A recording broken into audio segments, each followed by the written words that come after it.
नमस्कार, मैं doctor Ritu Dubey, assistant professor philosophy, government Meera girls college Udaipur.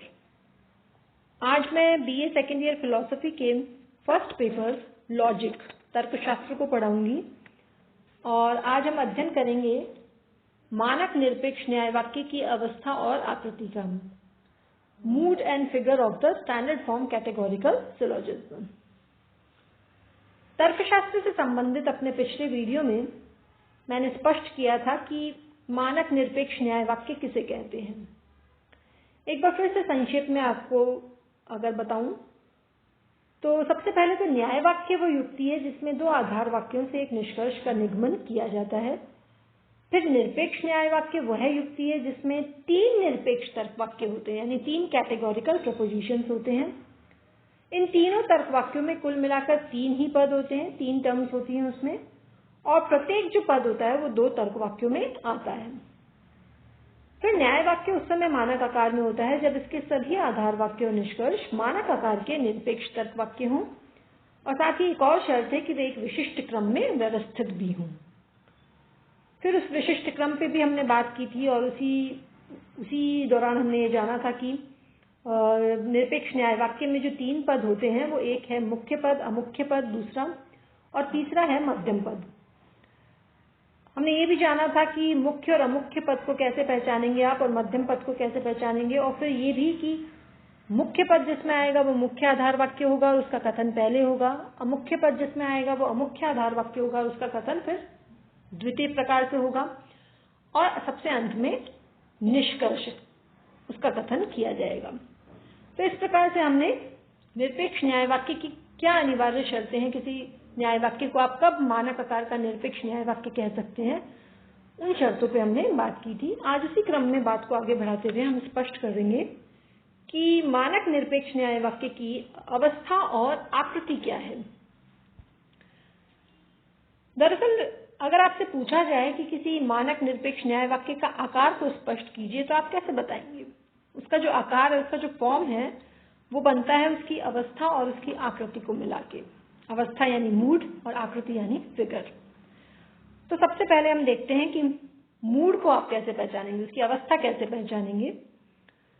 तो किसी भी मानक निरपेक्ष न्याय वाक्य की जो अवस्था है उसका निर्धारण उसमें निहित मानक निरपेक्ष तर्क वाक्यों के प्रकार से होता है। जैसे कि मैंने स्पष्ट किया कि निरपेक्ष न्याय वाक्य में तीन आपको कैटेगोरिकल प्रपोजिशंस मिलते हैं, तो आपको ये देखना है कि वो किस प्रकार के हैं। क्या वो ए प्रकार का है, कि वो ई प्रकार का है, आई प्रकार का है, या फिर वो ओ प्रकार का है। अब जैसे देखिए हम उसी उदाहरण को रखते हैं जो हमने पिछले वीडियो में रखा था। उस उदाहरण की दृष्टि से अगर हम विचार करेंगे तो शायद समझना आसान होगा।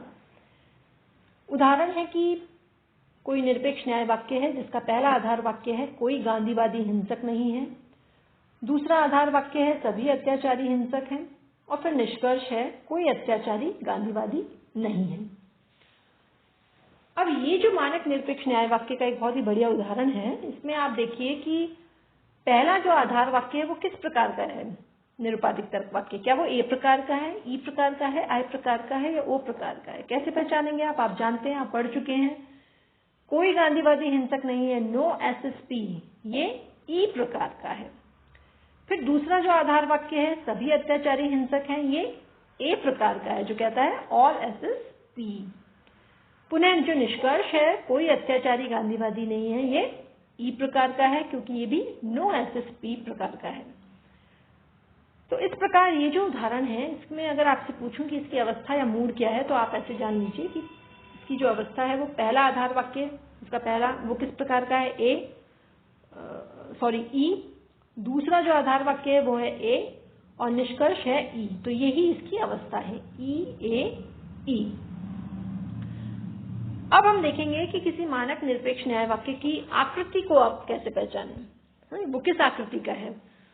तो आकृति का जो निर्धारण होता है वो आधार वाक्यों में मध्यम पद की स्थिति से होता है, मिडिल टर्म। आकृति के निर्धारण में मध्यम पद की स्थिति बहुत इंपॉर्टेंट है।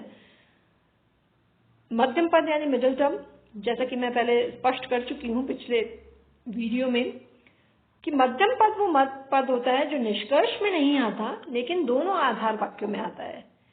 तो अब आप देखिए कि मध्यम पद की स्थितियां तो कई प्रकार की हो सकती हैं। हो सकता है मध्यम पद जो मुख्य आधार वाक्य कहीं तो उसमें उद्देश्य में आ रहा है, कहीं उसमें विधेय में आ रहा है। इसी प्रकार अमुख्य आधार वाक्य में कहीं तो मध्यम पद जो है वो उद्देश्य के रूप में आ रहा है और कहीं वो विधेय के रूप में आ रहा है। तो इस प्रकार से अगर आप देखेंगे तो 4 प्रकार की विभिन्न आकृतियां जो है वो संभव हो सकती हैं। मध्यम पद मुख्य आधार वाक्य का उद्देश्य और अमुख्य आधार वाक्य का विधेय हो सकता है, ये पहली आकृति है। या फिर वो दोनों ही आधार वाक्यों में विधेय हो सकता है, ये दूसरी आकृति है। या फिर वो दोनों का उद्देश्य हो सकता है, ये तीसरी आकृति है। या फिर वो मुख्य आधार वाक्य में तो विधेय हो और अमुख्य आधार वाक्य में उद्देश्य हो, ऐसा भी हो सकता है, जो कि चौथी आकृति है।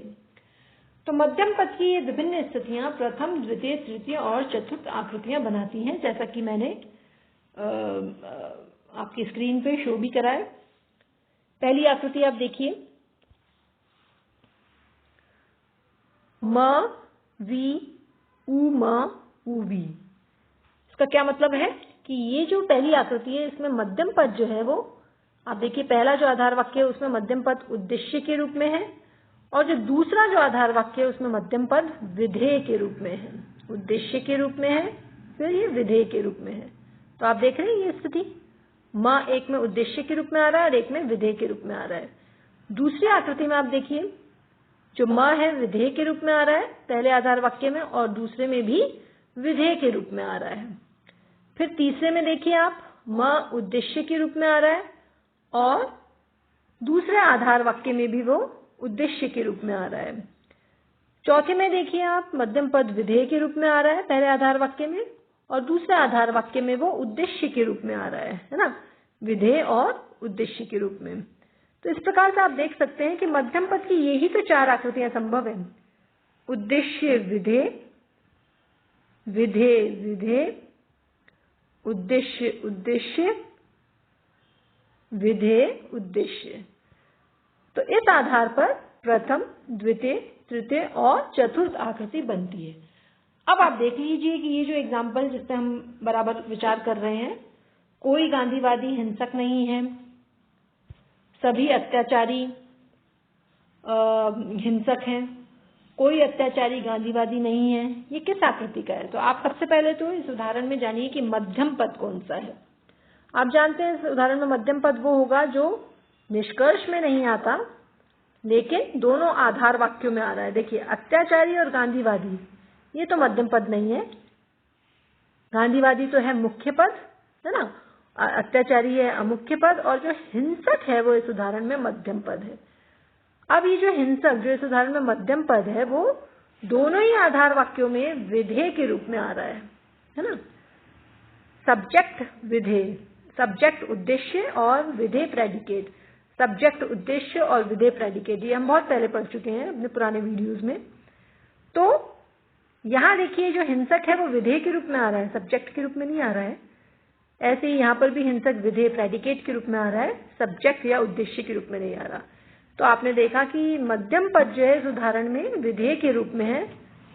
तो अब आप जान सकते हैं कि ये किस आकृति का है। इन चारों में से कौन सी वो आकृति है जिसमें मध्यम पद दोनों ही आधार वाक्यों में विधेय के रूप में। तो आप देखेंगे द्वितीय आकृति में जो मध्यम पद है वो दोनों ही आधार वाक्यों में विधेय के रूप में है।